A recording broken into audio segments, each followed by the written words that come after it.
The crimson petals looked like drops of blood against the pale marble floor.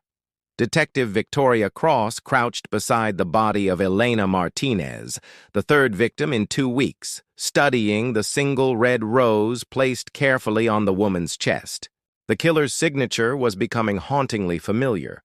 Always one perfect rose, always positioned with surgical precision, always accompanied by a handwritten note. This time, the message made Victoria's blood run cold. She had your eyes, Detective, just like your father did before they went dark. Victoria's hands trembled as she photographed the scene. The abandoned Meridian Theater provided a Gothic backdrop for murder, with its crumbling balconies and dust-covered seats bearing witness to another life cut short. Elena Martinez had been a court reporter, just like the previous victims. All women connected to the city's judicial system, all killed with the same methodical care. Cross, we've got something, called Detective James. Holland, her partner of 3 years. He stood near the theater's grand staircase holding an evidence bag. Security camera caught a figure leaving through the back exit around midnight. Tall, male, wearing expensive clothes. Victoria joined him, accepting the bag containing a silver cufflink engraved with the initials MV. It was the first real physical evidence they'd found. The killer had been careful until now, too careful. This felt intentional, like he wanted to be identified. "Run it through the database," Victoria ordered, but her mind was already racing. The reference to her father in the note wasn't random. Detective William Cross had been murdered 5 years ago, his case officially closed as a robbery gone wrong. But Victoria had never believed that story, especially not after finding inconsistencies in the evidence that her superiors refused to investigate. As the forensics team processed the scene, Victoria's phone buzzed with a text from an unknown number. "The truth about your father lies deeper than you know. Meet me at the Blackstone Gallery tomorrow at midnight if you want answers. Come alone." M, the initial, matched the cufflink. The killer was reaching out directly, drawing her into his web. Every instinct screamed that it was a trap, but the mention of her father's case made it impossible to ignore. For 5 years, she'd been searching for his real killer, following cold leads and dead ends that always seemed to circle back to nothing. That evening, Victoria sat in her apartment, surrounded by files from her father's case. Crime scene photos, witness statements, forensic reports. She'd memorized every detail. Her father had been investigating corruption in the city's construction contracts when he was killed. The official report claimed he'd stumbled into a robbery, but the timing was too convenient, the evidence too clean. She pulled out a photograph of her father from her desk drawer. William Cross had been a good cop, an honest one, which in this city often amounted to the same thing as being a dead one. His dark eyes stared back at her from the picture, the same eyes the killer had mentioned in his note. Victoria's reflection stared back from her apartment window, showing those same dark eyes filled with determination and fear. Tomorrow night, she would walk into what could be her death. But if there was even a chance of finally learning the truth about her father's murder, she had to take it. The red rose from the crime scene sat in an evidence bag on her kitchen counter, its petals still perfect despite the violence it had witnessed. In the morning, she would analyze it for DNA, fingerprints, anything that might lead to the killer's identity. But deep down, Victoria suspected that Marcus Vale, if that was his real name, wanted to be found. The question was why and whether she would survive long enough to find out.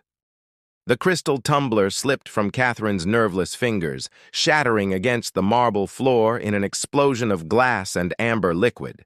The sound echoed through the penthouse like a gunshot, but Julian didn't flinch. He simply took another sip of his whiskey and watched her with those calculating dark eyes.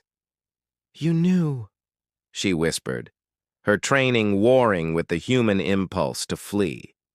Every exit route she'd cataloged upon entering the penthouse suddenly felt like a trap.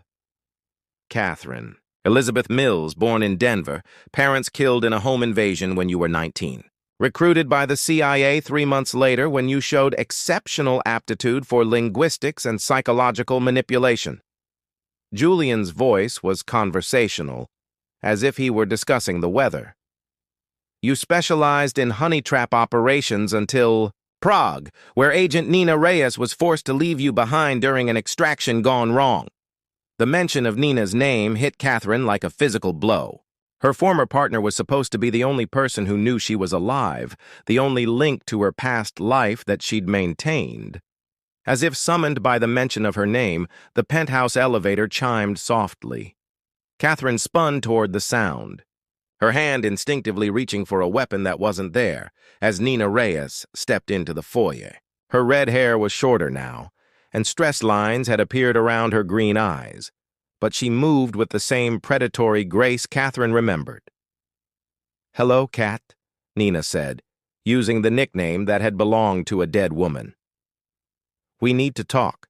Julian set down his glass and moved to stand beside Catherine, his hand finding the small of her back in a gesture that felt more possessive than comforting. "Detective Reyes, you're earlier than expected. You two know each other?" Catherine's voice cracked on the question. "Nina's been keeping an eye on you for the past 6 months, Julian explained, making sure your cover remained intact while we investigated the circumstances of your supposed death." Nina pulled a tablet from her jacket and handed it to Catherine. The screen showed crime scene photographs that made her stomach lurch.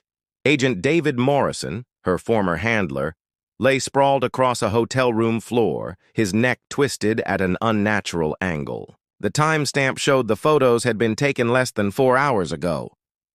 "Morrison's dead," Nina said bluntly. "Professional hit, made to look like a robbery gone wrong. But whoever killed him was looking for something specific." She swiped, too. The next image, showing Morrison's laptop with its hard drive removed. "All his files on Operation Lazarus are gone." Catherine's blood turned to ice. Operation Lazarus had been the mission that supposedly killed her, the assignment that had gone.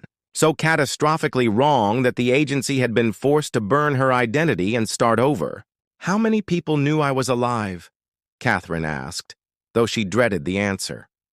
"Morrison, myself, and one other person," Nina replied grimly.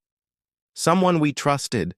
Someone who helped orchestrate your extraction from Prague and your new identity." "Who?" Catherine demanded. Before Nina could answer, the lights in the penthouse flickered and went out.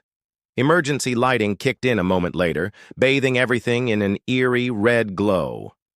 Julian was already moving, pulling a gun from a hidden compartment in the coffee table with the fluid motion of someone who'd done this before. "Victor!" he called into the darkness. "Report!"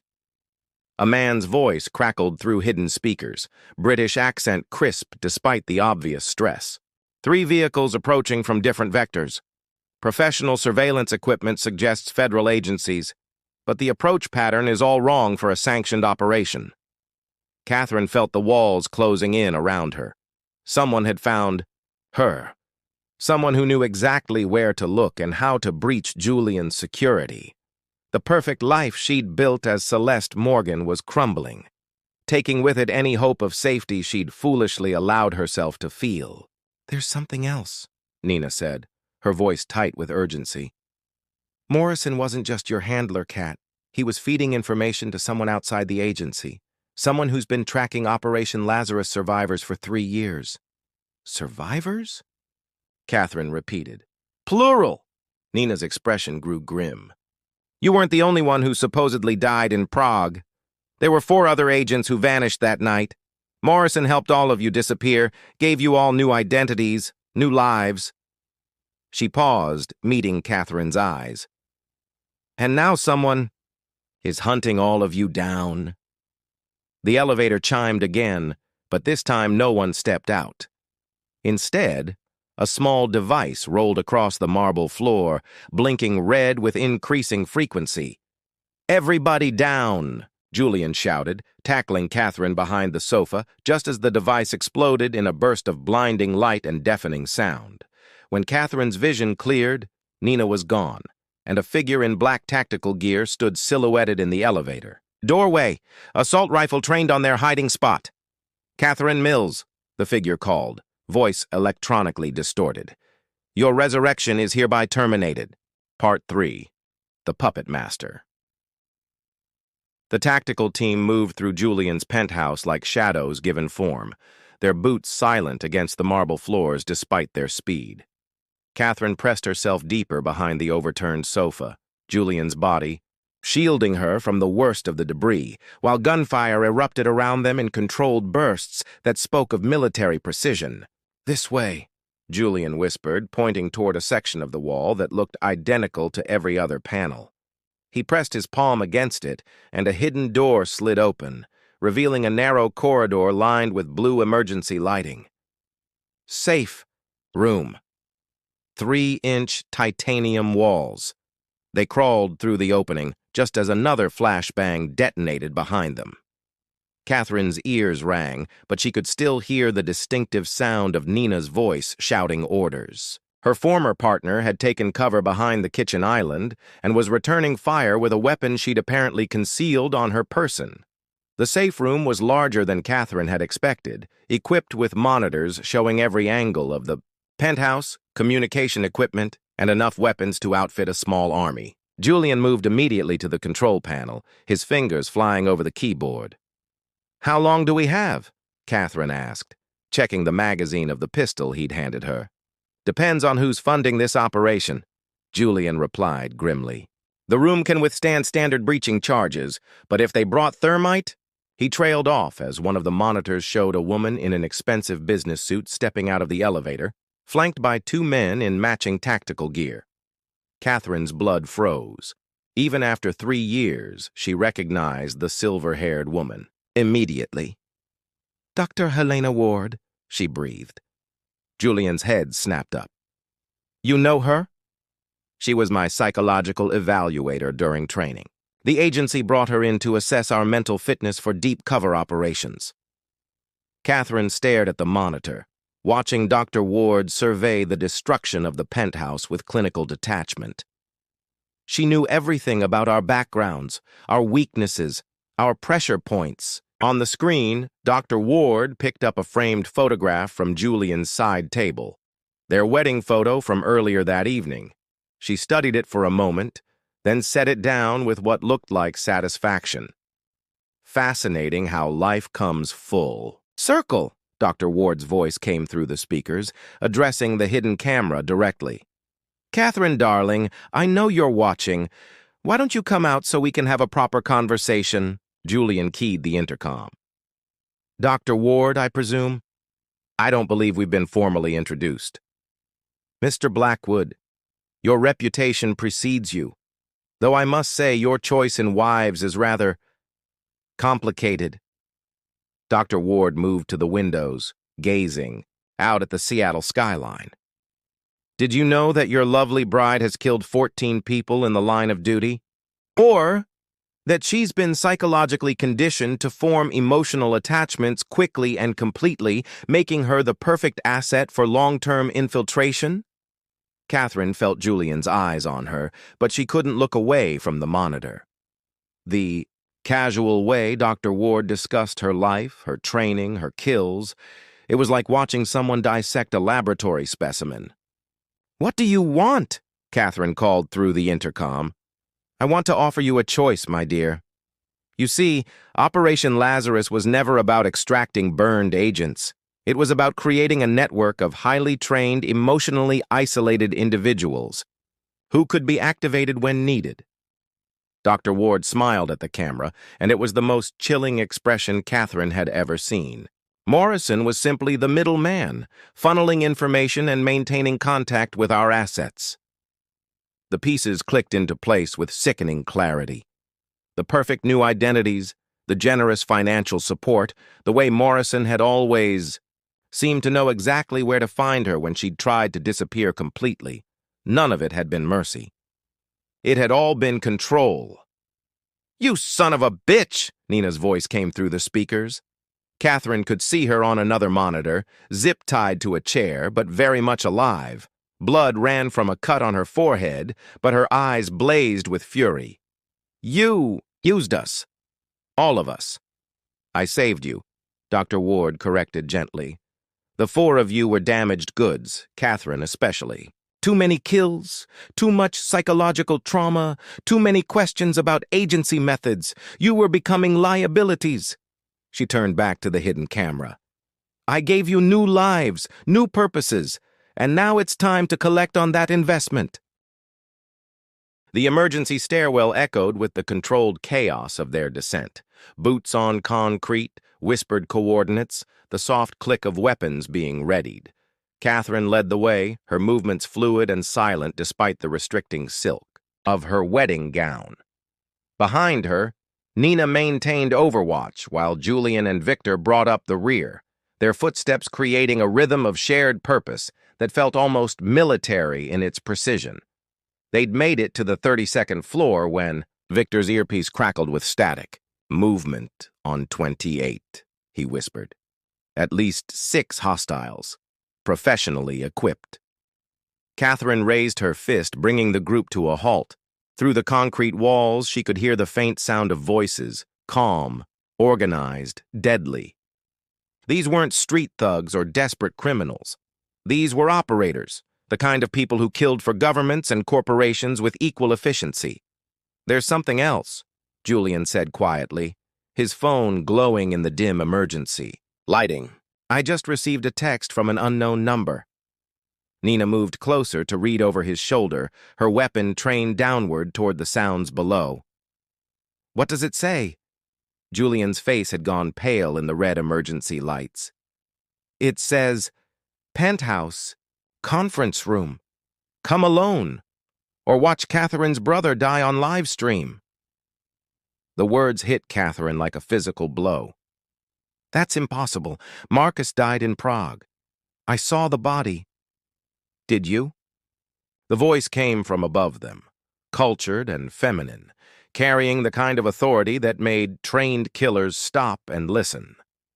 Dr. Helena Ward descended the stairs with unhurried grace, flanked by 2 men in tactical gear who moved like shadows, given form. Or did you see what we wanted you to see?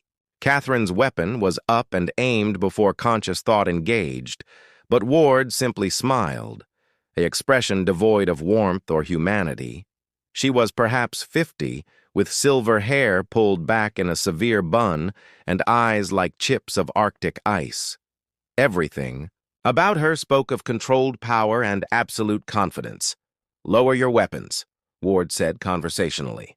All of you. Unless, of course, you'd prefer to watch Marcus suffer before he dies. She produced a tablet, swiping the screen to life. The image that appeared made Catherine's vision blur with rage and terror. Marcus, older, scarred but unmistakably her brother, sat bound to a chair in what looked like a medical examination room. Electrodes were attached to his temples, and his eyes held the hollow look of someone who'd been broken and rebuilt multiple times. He's been my guest for 3 years, Ward continued, apparently oblivious to the weapons still trained on her. Such a useful subject for my research into enhanced interrogation techniques. Did you know the human mind can be shattered and reformed almost indefinitely given the proper stimulation?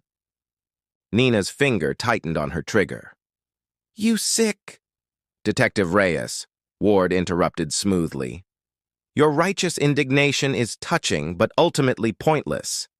I've spent 15 years building a network that spans 6 continents and reaches into the highest levels of government and industry. Your little Prague operation was nothing more than a minor inconvenience.